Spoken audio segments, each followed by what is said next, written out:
दोस्तों, आज मैं आपके लिए 2018 में रिलीज हुई एक ब्रिटिश हॉरर मूवी लाया हूँ जिसका नाम है द कॉन्वेंट। फिल्म के स्टार्ट में अर्ली 17th सेंचुरी 1619 का टाइम दिखाया गया है, जहां एक बड़े से कॉन्वेंट में एक नन अपना सिन कन्फेस करते हुए प्रे कर रही होती है। वो बोल रही थी कि उसकी गलती की वजह से कोई इवल पावर इस दुनिया में आ गई जिसने उसकी आंखों के सामने ही उसकी फेलो सिस्टर्स को मार डाला।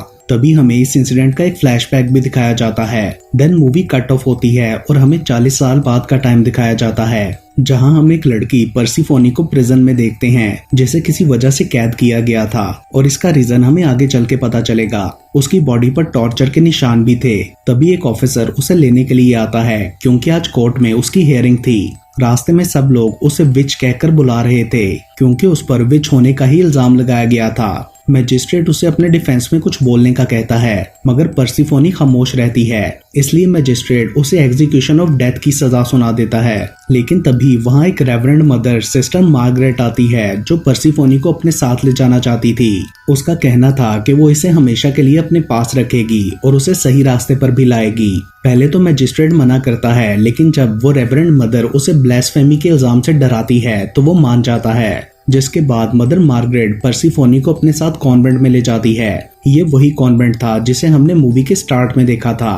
रास्ते में एक लड़का उन्हें जाता हुआ गौर से देखता है। आगे चलकर पर्सिफोनी को एक लड़की की लाश नजर आती है जिसे जिंदा जलाया गया था और उसे भी यही सजा सुनाई गई थी। कॉन्वेंट शहर से दूर जंगल में था, इसलिए पहुंचते हुए उन्हें रात हो चुकी थी। कॉन्वेंट पहुंचकर रेवरेंड मदर सिस्टर एडिला से पर्सिफोनी का इंट्रोडक्शन करवाकर उसे रूम में ले जाने का कहती है। हॉल से गुजरते हुए पर्सिफोनी को एक दरवाजे के पीछे से कोई लड़की झांकती हुई नजर आती है जो एडिला के देखने पर छुप जाती है। एडिला उसे एक और सिस्टर एमिलीन से भी मिलवाती है और कहती है कि रेवरेंड मदर थोड़ी हार्श दिखती है, लेकिन वो दिल की ऐसी नहीं है। उन्होंने ही हम सबको बचाया। वो पूरे सिटी से हम जैसी लड़कियों को ढूंढकर यहाँ लाती हैं, एक नई जिंदगी देने के लिए। पर्सिफोनी बहुत ज्यादा थकी हुई थी, इसलिए वो चेंज कर फौरन ही सो जाती है। रात को उसे एक सपना आता है जिसमें पर्सिफोनी आग लगे एक हट के सामने खड़ी थी और अंदर एक औरत चल रही थी। डर से उसकी आंख खुल जाती है। अगली सुबह एक सिस्टर कैथरीन पर्सिफोनी के लिए खाना लेकर आती है और उसे बात भी करती है, मगर मदर मार्गरेट के आने पर वो घबराकर वहां से चली जाती है। उसके बाद सिस्टर एना पर्सिफोनी को किचन दिखाती है और बाहर गार्डन में ले जाकर उसे उसकी ड्यूटी समझाती है। पर्सिफोनी को गार्डनिंग करनी थी और साथ में सिस्टर एना उसे ये भी बताती है कि इस कॉन्वेंट से बाहर किसी से भी कांटेक्ट रखना या बात करना मना है। वहां गार्डन की साइड पर एक ग्रेवयार्ड भी था जहां मर जाने वाली सिस्टर्स को दफनाया जाता था। सिस्टर एना बताती है कि कुछ टाइम से सब नन्स किसी मिस्टीरियस बीमारी की वजह से मर रही हैं। सिस्टर बर्नाडाइन बीमारों का ख्याल रखती है, इसलिए वो उनके मरने की वजह से काफी डिस्टर्ब है। सिस्टर एना के जाने के बाद पर्सिफोनी काम करने लगती है कि तभी एक लड़का एलिस वहां आकर उसे कैथरीन के बारे में पूछता है। उसका कहना था कि मैं और कैथरीन अक्सर बात किया करते थे। ये वही लड़का था जो मार्केट में उसे मदर के साथ जाता हुआ देख रहा था। पर्सिफोनी उसे इग्नोर करने की कोशिश करती है क्योंकि बाहर वालों से बात करना मना था, मगर एलिस फिर भी बात करने के लिए इंसिस्ट करता है। और तभी सिस्टर एना वहां आकर पर्सिफोनी को पकड़कर मदर मार्गरेट के पास ले जाती है और बताती है कि ये एक लड़के से बात कर रही थी। ये सुनकर मदर गुस्से में उसे थप्पड़ मारती है और फिर उस पर ठंडा पानी डालकर उसे सेलर में बंद कर दिया जाता है। वहां पर कोई हाथ उसे टच करता है, मतलब उधर कोई इवल प्रेजेंस थी। सारी रात पर्सिफोनी रोती रहती है क्योंकि उसे बिना किसी गलती की सजा सुनाई गई थी। अगले दिन एलिस दोबारा कॉन्वेंट के बाहर जाता है जहां उसे एक बूढ़ी औरत मिलती है जो उसे इस जगह से दूर रहने का कहती है। उसका कहना था कि यहाँ एक इन्फेक्शन फैलने वाला है जो इस कॉन्वेंट में किसी को भी नहीं छोड़ेगा। उधर सिस्टर लुसीला कैथरीन के साथ पर्सिफोनी को भी सेलर से निकालती है और कैथरीन उसे बताती है कि एक दिन इन्होंने मुझे एलिस से बात करते हुए देख लिया था और तब से मेरी ड्यूटी गार्डनिंग से हटाकर लॉन्ड्री में लगा दी। वो मुझे इस जगह से दूर ले जाना चाहता था। उसका कहना था कि यहाँ बहुत पहले कुछ बुरा हुआ था। ये कॉन्वेंट अकर्स्ड है, मगर कैथरीन इन सब बातों को सच नहीं मानती थी। उसके ख्याल में ये एक होली प्लेस थी, लेकिन पर्सिफोनी इन बातों से थोड़ा चौंक जाती है क्योंकि उसे भी किसी इवल पावर की प्रेजेंस फील हुई थी। तभी सिस्टर एडिला वहां आकर उसे अपने साथ एक ऐसे रूम में ले जाती है जहां बीमार नन्स को रखा गया था। सबकी हालत काफी खराब थी। पर्सिफोनी के पूछने पर सिस्टर लुसीला बताती है कि इन सबको फीवर है और इसकी रीजन हमें समझ नहीं आती। इनके पास ज्यादा टाइम नहीं है, हम सिर्फ इनके लिए प्रे ही कर सकते हैं। पर्सिफोनी नोटिस करती है कि सबकी आइस पर पट्टी बांधी गई थी। अचानक एक नन की तबीयत ज्यादा खराब होने लगती है, उसकी आंखों से खून आ रहा था और वो खून की वॉमिट भी करती है। फिर वो पर्सिफोनी को देखकर जोर से चिल्लाने लगती है, ऐसे जैसे वो आंखों पर पट्टी के बावजूद उसे देख पा रही थी। पर्सिफोनी को रूम से बाहर निकाल दिया जाता है। वो इस सब से काफी डर चुकी थी। कुछ ही देर में उस नन की डेथ हो जाती है। सिस्टर बर्नार्डाइन एक और डेथ से बहुत ज्यादा टूट गई थी। वो गॉड से शिकवा करती है कि उसने ऐसा क्यों किया और प्रे भी करती है कि प्लीज और सिस्टर्स की जान मत लें। वो कंटिन्यूसली प्रे कर रही थी। पर्सिफोनी पास जाकर उसकी प्रे को गौर से सुनती है। सिस्टर बर्नार्डाइन गॉड से कह रही थी कि मैंने ये प्रायरी फॉरगिवनेस पाने के लिए ज्वाइन की थी, मगर मुझे सिर्फ डाउट मिला। मुझे स्ट्रेंथ चाहिए। आप मुझे कोई साइन दें कि मेरा रास्ता ठीक है या नहीं। रात को डिनर टाइम पर्सिफोनी सिस्टर से पूछती है कि उस नन के साथ क्या हुआ था और सिस्टर बर्नार्डाइन इतनी डिस्टर्ब क्यों हैं। मगर एडिला कहती है कि हमें सबके बारे में बात नहीं करनी चाहिए। नेक्स्ट सीन में सबके सो जाने के बाद कैथरीन पर्सिफोनी के रूम में जाती है क्योंकि उसे नींद नहीं आ रही थी। वो बताती है कि मैं पहले अपने पेरेंट्स के साथ रहती थी, मगर वो गॉड पर फेथ नहीं रखते थे, इसलिए मैं रेवरेंड मदर से मिलने के बाद उनके साथ यहाँ आ गई।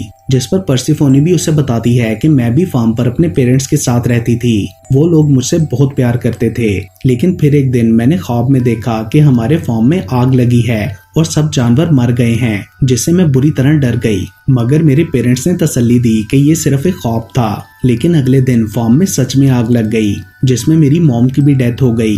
डैड ने सबका जिम्मेदार मुझे ठहराया कि मैंने उनको कर्ज दिया है। सब गांव वाले भी मुझे विच समझने लगे। इसी वजह से उसे जेल में डाला गया था। पर्सिफोनी कहती है कि मैं आज तक अपनी मॉम की चीखें, उनका चेहरा और वो जलने की स्मेल भूल नहीं पाई। इस हादसे में पर्सिफोनी का कोई कसूर नहीं था। उसके पास ये स्पेशल पावर थी कि वो ऐसी सुपरनैचुरल चीजों को देख और फील कर सकती थी। तभी सिस्टर एना की आवाज आने पर कैथरीन जल्दी से अपने रूम में चली जाती है। रात को अचानक से कैंडल बुझ जाती है। तभी हमें वहाँ कोई इवल स्पिरिट दिखाई देती है और अचानक से वो पर्सिफोनी के सामने आ जाती है। उसे देखकर वो बुरी तरह डरकर दरवाजा नॉक करने लगती है और दरवाजा खुलते ही वो भागकर नीचे चली जाती है। सिस्टर एना के देखने पर रूम में कोई नहीं होता। नीचे भी सेलर में से उसे विस्परिंग सुनाई देती है और अंदर जाने पर स्पिरिट भी नजर आती है। मगर रेवरेंड मदर उसे रात के टाइम अपने कमरे से बाहर निकलने की सजा के तौर पर दोबारा सेलर में बंद कर देती है, क्योंकि उसने अपना कर्फ्यू तोड़ा था और मदर के विजिल को भी डिस्टर्ब किया था। अगली सुबह जब सिस्टर लुसीला उसे वहां से लेने के लिए जाती है तो वो काफी डिस्टर्ब लग रही थी, मगर सिस्टर उसे तसल्ली देती है। उस दिन गार्डन में काम करते हुए एलिस दोबारा उसके पास आता है और कहता है कि मैं तुम्हें वार्न करने आया हूँ। मुझे किसी बूढ़ी औरत ने यहाँ के इन्फेक्शन का बताया था, जिस पर पर्सिफोनी उससे कहती है कि यहाँ इससे भी बुरा है, यहाँ कुछ छुपा है और हम सब सेफ नहीं हैं। ये सुनकर एलिस बोलता है कि तुम और कैथरीन इस जगह से भाग जाओ। पर्सिफोनी उससे पूछती है कि इस जगह पर क्या हुआ था जिसका तुमने कैथरीन को बताया था। एलिस बोलता है कि मुझे खुद एग्जैक्टली नहीं पता, मगर उस बूढ़ी औरत को जरूर पता होगा, मैं उससे पूछूंगा। और फिर वो पर्सिफोनी को कैथरीन के लिए नोट देकर वहां से चला जाता है। लेकिन जैसे ही वो नोट कैथरीन को देती है तभी रेवरेंड मदर वहां आकर देख लेती है और उन्हें सजा के लिए सेलर में ले जाया जाता है और सिस्टर एना कैथरीन को बुरी तरह मारती है। दूसरी तरफ सिस्टर बर्नार्डाइन अभी भी अपने रूम में प्रे कर रही थी। कैथरीन की चीखों से वो डिस्टर्ब होती है। अचानक उसे अपने सामने कुछ नजर आता है, जिसे देखकर वो बुरी तरह चिल्लाते हुए अपनी आंखें नोच लेती है और इससे उसकी मौत हो जाती है। उसकी आवाजें सुनकर सब वहां आ जाते हैं और डेड बॉडी देखकर मदर मार्गरेट के अलावा सब डर चुके थे, मगर मदर को इस सब में भी होलीनेस दिखाई दे रही थी। बाकी सबको रूम से बाहर निकाल दिया जाता है और तभी पर्सिफोनी नोटिस करती है कि मदर ने बर्नार्डाइन की आइस सिस्टर एना को दे दी हैं, जिन्हें वो ले जाकर मदर के ऑफिस में रखाती है। ये देखकर वो काफी हैरान होती है। दूसरी तरफ एलिस कुछ लोगों से उस बूढ़ी औरत का पूछता है तो एक लड़की उसे उसका पता बता देती है। सिस्टर लुसीला मदर से कहती है कि ये सब हमारे साथ ही क्यों हो रहा है, मैंने ऐसा पहले कभी नहीं देखा। लेकिन मदर बोलती है कि ये सब इन सिस्टर्स के सैक्रिफाइसेस हैं, इसके थ्रू ये क्लीन होकर सीधी हेवन में जाएंगी। हमें प्रे करनी चाहिए कि हमें भी इतनी स्ट्रेंथ मिले कि हम ब्लेस्ड होकर इनको फॉलो कर सकें। ये सुनकर पर्सिफोनी डर जाती है और अपनी साथियों के पास जाकर कहती है कि हमें यहाँ से निकलना होगा, मगर सिस्टर एडिला उसकी बात नहीं मानती। वो कहती है कि हम यहाँ सेफ हैं। पर्सिफोनी उसे बताती है कि मैंने यहाँ एक लड़की की इवल स्पिरिट को देखा है जिसकी वजह से हम खतरे में हैं। मदर ने बर्नार्डाइन की आइज निकाली हैं। हम यहाँ से ना गए तो हमारे साथ भी यही होगा। मगर एडिला को उसकी बातों पर यकीन नहीं आता। पर्सिफोनी की बातें सुनकर एमलीन डरकर अपने रूम में भाग जाती है। वो सब उसके पीछे जाते हैं और एडिला उसे समझाने की कोशिश करती है। तभी सिस्टर एना वहां आ जाती है और एडिला उससे बहाना करती है कि एमलीन स्केरी स्टोरी से डर गई है। जिसके बाद सिस्टर सबको अपने रूम्स में भेजकर एमलीन की कैंडल भी ले जाती है। एमलीन को अंधेरे से बहुत डर लगता था। तभी वो इवल स्पिरिट एमलीन के सामने आकर उसे पोजेस कर लेती है और उसके अपने ही हाथों से रिस्ट कटवा कर मार डालती है। उधर पर्सिफोनी को विजन आता है कि उसकी रिस्ट कटी हैं और वो स्पिरिट भी नजर आती है। दूसरी तरफ एलिस जंगल में ढूंढता हुआ उस बूढ़ी औरत के पास पहुंच जाता है और उससे पूछता है कि कॉन्वेंट में क्या होने जा रहा है जिससे आप मुझे वार्न कर रही थी। वो बताती है कि मैंने यंग एज में उस कॉन्वेंट को ज्वाइन किया था। तब मदर मार्गरेट वहाँ की एल्डेस्ट नन थी और उसने हमें बताया था कि कॉन्वेंट में आने के टाइम उसकी सोल बहुत डिस्टर्ब और टूटी हुई थी, लेकिन फिर गॉड के साथ डिवोशन और सेक्रीफाइस ने उसे बचाया। इसलिए हम सब उसे सबसे ज्यादा गॉड के करीब और प्योर समझते थे और हम सब ने चाहा कि हम भी इसी की तरह बन जाएं। मगर मार्गरेट का कहना था कि उसके लिए हमें टेस्ट देना होगा और हम लोग उसकी ये बात मानकर किसी भी चैलेंज के लिए तैयार हो गए। मार्गरेट के कहने पर हमने इस बिलीफ के साथ एक मैजिक परफॉर्म किया कि हम जिस भी इवल स्पिरिट को बुलाएंगे उससे हमें गॉड की डिवाइन पावर और हमारा फेथ बचा लेगा। इसके लिए हम में से सबसे इनोसेंट लड़की ने सीयर बनकर अपना ब्लड सेक्रीफाइस दिया और फिर काफी इंतजार के बाद वहां सैटन खुद आ गया जो सिर्फ सीयर को नजर आ रहा था, मगर हम भी उसकी प्रेजेंस फील कर सकते थे। डेविल ने उसको पोजेस करके सब नन्स को मारना शुरू कर दिया, लेकिन जब मेरी बारी आई तो डेविल ने उसकी बॉडी को छोड़कर उसके विक्टिम्स को पोजेस करके उसे मार दिया। तब से उस नन की सोल उस कॉन्वेंट में भटक रही है। मैं वहां से भाग गई। तब से लेकर अब तक बहुत सी लड़कियां वहां गईं, लेकिन मैंने किसी को भी जिंदा वापस आते नहीं देखा क्योंकि वहां डेविल का राज चलता है। मदर मार्गरेट असल में डेविल की गुलाम थी और वो लड़कियों को मैनिपुलेट करके उसके लिए सैक्रिफाइस किया करती थी और इस सब में उस नन की इवल स्पिरिट भी मार्गरेट का साथ देती थी। मार्गरेट उन लड़कियों को चूज करती थी जो अकर्स्ड हों और उन्हें सोसाइटी ने रिजेक्ट कर दिया हो क्योंकि ऐसी लड़कियों को मैनिपुलेट करना आसान था। ये सब सुनकर एलिस उस औरत को मदद करने का कहता है, मगर वो नहीं मानती तो वो अकेला ही कॉन्वेंट की तरफ चला जाता है। दूसरी तरफ सबको एमिलीन की मौत का पता चल चुका था और एडिला इस सब का जिम्मेदार पर्सिफोनी को मानती है। उसे लगता था कि एमिलीन ने उसकी बातों से डरकर खुद को मार डाला। पर्सिफोनी दोबारा एडिला से कहती है कि मैं और कैथरीन यहाँ से जा रहे हैं, तुम भी हमारे साथ चलो। मगर एडिला उसकी बात नहीं मानती और बोलती है कि वो मदर मार्गरेट को सब बता देगी। तभी सिस्टर लुसीला उनके पास आकर बताती है कि कैथरीन को बुखार है, उसकी तबीयत बिगड़ गई है। ये सुनकर पर्सिफोनी उसको देखने के लिए भागती है और एडिला मदर मार्गरेट को ये सब बताने जाती है, मगर वो दरवाजे से ही ये देखकर वापस आ जाती है कि मदर बर्नार्डाइन की आइस को जला रही थी। उसे भी अब पर्सिफोनी की बातों पर यकीन आ गया था। वो जल्दी से उसके पास भागती है। उधर पर्सिफोनी कैथरीन के पास जाकर देखती है कि उसे बांध कर रखा गया है और उसे अजीब से विजन्स भी आ रहे थे। वो पूरी तरह पोजेस्ड लग रही थी। पर्सिफोनी किसी तरह उसे होश में लाने की कोशिश करती है और फिर वो और एडिला मिलकर वहां से भागने का प्लान बनाती हैं। पर्सिफोनी सिस्टर एना को बेहोश करके उससे मेन डोर की की भी ले लेती है। दूसरी तरफ सिस्टर लुसीला मदर से कहती है कि हमें विलेज वालों से हेल्प लेनी चाहिए, मगर वो इनकार कर देती है और बोलती है कि यहाँ सिर्फ मेरा ऑर्डर चलेगा।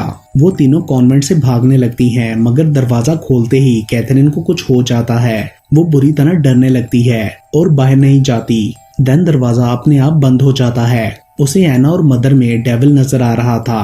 पर्सिफोनी उसे समझाने की कोशिश करती है कि ये सब रियल नहीं है, मगर कैथरीन नहीं समझती और एक नाइफ से खुद को मार डालती है। मदर मार्गरेट पर्सिफोनी से कहती है कि तुमने ये सब क्यों किया, जिस पर एडिला उससे पूछती है कि आपने बर्नार्डाइन की आइस क्यों जलाई, हमें आप पर बिलीव नहीं है। मगर रेवरेंड मदर उसे फजूल सा आर्ग्यूमेंट देकर सेटिस्फाई करने की कोशिश करती है। तभी अचानक से बाहर काले बादल आ जाते हैं और बारिश होने लगती है।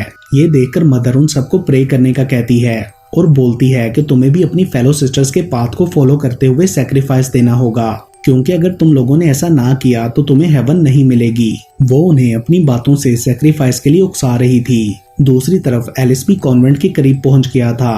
तभी अचानक से वो सब सिस्टर्स जिंदा होने लगती हैं जिनकी रिसेंटली डेथ हुई थी, क्योंकि एक्चुअल में उनके अंदर डेविल था। सबसे पहले सिस्टर बर्नार्डाइन सामने आकर एना पर अटैक करके उसकी आंखें निकालकर मार डालती है। ये देखकर एडिला वहां से भाग गई थी और पर्सिफोनी उसे रोकने के लिए पीछे जाती है। बर्नार्डाइन की स्पिरिट मदर से कहती है कि देखो तुम्हारे साथ मेरी डिवोशन ने मुझे क्या दिया, मगर वो ये कहकर वहां से चली जाती है कि ये सब मेरी वजह से नहीं हुआ।